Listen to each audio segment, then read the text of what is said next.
चलिए अभी synthetic detergent का क्लासिफिकेशन अपन देख रहे थे। तो इसमें दो क्लासेस अपन पढ़ चुके हैं। कौन सा? That is anionic detergent and cationic. Anionic और कैटायनिक डिटर्जेंट्स जो होते हैं वो क्या होते हैं? बेसिकली सॉल्ट्स होते हैं, तो उनमें कैटायन और एनायन दोनों होते हैं। ठीक है। अब थर्ड वाले जो रहेंगे दीज अबाउट न्यूट्रल या नॉन आयोनिक डिटर्जेंट्स होते हैं ये।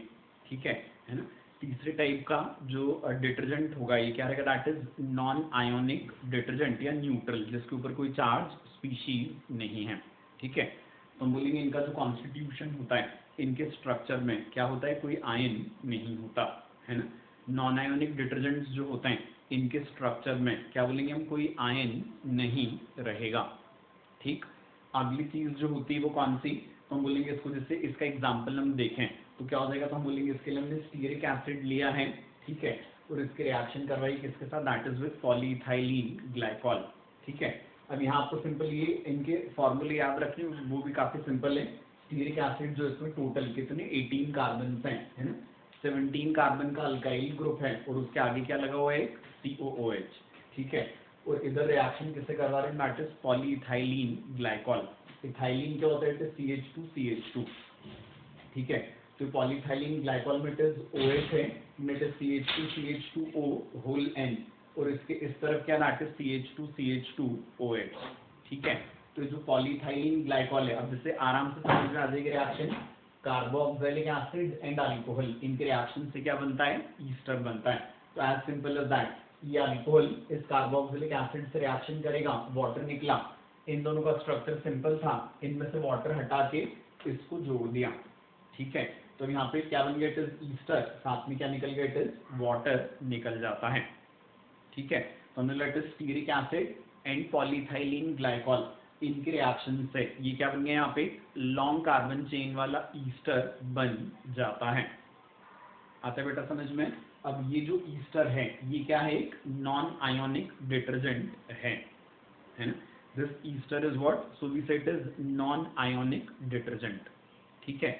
इस टाइप के जो डिटर्जेंट्स होते हैं ये कहाँ अपने को देखने को मिलेंगे? तो हम बोलेंगे इट इज जो लिक्विड डिश वॉशर होता है। ठीक है। तो वो क्या होता है? इस टाइप का डिटर्जेंट होता है। ठीक है ना। It is what? That liquid dish washing reagent या डिटर्जेंट जो है वो क्या रहेगा? तो हम बोलेंगे नॉन आयोनिक टाइप का होता है। ठीक है। इनका जो मैकेनिज्म ऑफ एक्शन होता है ना, क्लिनजिंग एक्शन, वो भी कैसा रहेगा? सोप जैसा ही होता है। ठीक है। ये भी ग्रीस या ऑयल को कैसे हटाते हैं? माइसेल फॉर्मेशन से, है ना, जो सरफेस केमिस्ट्री में पड़ा हुआ है। ठीक है। कौन सी चीज हम बोलेंगे? तो हम बोलेंगे कि ये ग्रीस को और ऑयल को किस तरीके से क्लीन करते हैं? तो हम बोलेंगे that is by myself formation. आगे बेटा बात समझ में? तो इनमें हमने क्या बोला? इनकी कॉन्स्टिट्यूशन में कोई आयन नहीं होता। ठीक है। स्टीयरिक एसिड पॉलीथाइन एथाइलिन ग्लाइकॉल, इनकी रिएक्शन जो क्या होती है? ईस्टरिफिकेशन। उससे ये बनता है जो लिक्विड डिश वॉशर होता है। ठीक है। वो क्या रहेगा? इस टाइप का रिएजेंट होता है। इनका वे ऑफ एक्शन सोप जैसा होता है, और ये ग्रीस और ऑयल को कैसे हटाते हैं? तो हम बोलेंगे इट इज माइसेल फॉर्मेशन से ही हटाते हैं। आगे बेटा बात समझ में? ठीक है। तो ये क्या था? That was classification of the synthetic detergents. ठीक। अब इसके बाद अगली चीज जो है वो कौन सी वाली रहेगी? तो हम बोलेंगे कि डिटर्जेंट्स जो इनके साथ डिसएडवांटेज क्या हो सकता है। ठीक है। तो हम बोलेंगे डिटर्जेंट्स में हमने सारी जगह देखा कि लॉन्ग हाइड्रोकार्बन चेन हम लेते हैं। ठीक है। तो जो लॉन्ग हाइड्रोकार्बन चेन होती है, बाई चांस यदि ये ब्रांच्ड रहेगी, है ना, तो क्या हो जाएगा? तो हम बोलेंगे ब्रांच्ड होने से क्या दिक्कत होती है? तो हम बोलेंगे बैक्टीरिया जो होते हैं वो इनका डिग्रेडेशन से काफी स्लो कर पाते हैं। ठीक है ना। क्या बोला हमने? तो हमने बोला है कि यदि कौन सी चीज होगी, तो हम बोलेंगे यदि, है ना, क्या होता है? हाइड्रोकार्बन चेन जो होती है इनमें डिटर्जेंट्स में, यदि क्या होगी? ज्यादा ब्रांच्ड होती है, तो ज्यादा ब्रांच्ड वाली हाइड्रोकार्बन चेन जो होती है इसका डिग्रेडेशन बैक्टीरिया मुश्किल से कर पाते हैं, धीरे धीरे कर पाते हैं। ठीक है। इसकी वजह से क्या हो जाएगा? तो हम बोलेंगे कि इनके स्लो डिग्रेडेशन की वजह से एक्यूमुलेट होने लगते हैं। समझा रही बेटा बात ये? ठीक है। इनकी स्लो डिग्रेडेशन की वजह से क्या हो जाएगा?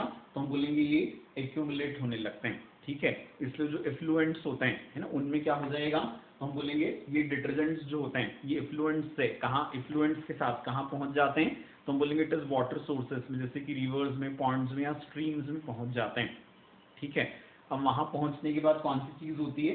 तो हम बोलेंगे कि जैसे उस वाटर का हमने सीवेज ट्रीटमेंट कर दिया, उसके बाद भी क्या हो जाएगा, डिटर्जेंट वहां से हटते नहीं है, ठीक है ना। सीवेज ट्रीटमेंट के बाद भी क्या हो जाएगा, तो हम बोलेंगे डिटर्जेंट्स वहां से हटेंगे नहीं। और कौन सी चीज होती है, तो हम बोलेंगे रिवर्स पॉन्ड्स एंड स्ट्रीम, इनमें वाटर सोर्सेज में, वाटर रिसोर्सेज में क्या करवा देते हैं, फोमिंग करवा देते हैं, जिसकी वजह से क्या हो जाएगा, वो वाटर पॉल्यूट हो जाता है।